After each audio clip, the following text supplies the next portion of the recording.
Dances also ఎక్కువగా ఉన్నాయి, కాస్ట్యూమ్లు కూడా బాగా వచ్చాయి సరే.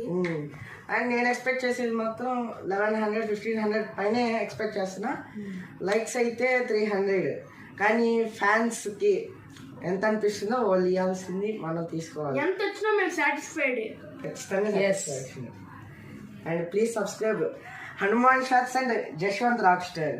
Thank you. జై శ్రీరామ్. గారు భక్త హనుమాన్ 1 కన్నా భక్త హనుమాన్ 2 ఎందుకు మంచిది? దీంట్లో ఎందుకంటే భక్త హనుమాన్ 1లో అనేక డాన్సెస్ లేవు, అండ్ అక్కడక్కడ ఫైటింగ్ సీన్స్ లో. ఇది భక్త హనుమాన్ 2లో ఏమంటే మ్యూజిక్స్ ఉన్నాయి, అండ్ అప్పుడప్పుడు వచ్చి హనుమాన్ ఎంట్రీ. దాంట్లో అయితే ఎప్పుడు హనుమాన్ ఉండేది, రాముడి ఎంట్రీ కూడా. అందులో డబుల్ యాక్షన్ ఉంది దీంట్లో.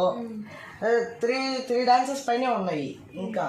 అందుకని భక్త హనుమాన్ 2 ఎక్కువ వ్యూస్ వస్తుందని నేను అనుకుంటున్నాను.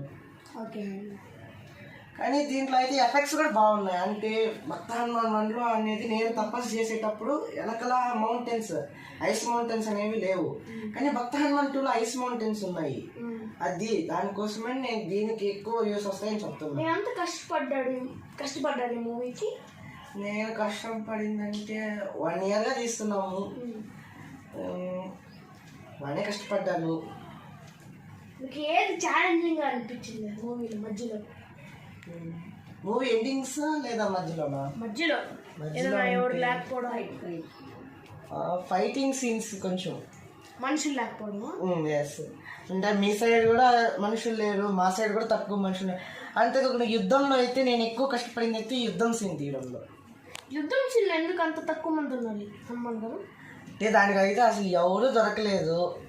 మా దగ్గర ఏంటంటే హనుమాన్, నేను, అందులో డబుల్ యాక్షన్ కాబట్టి మా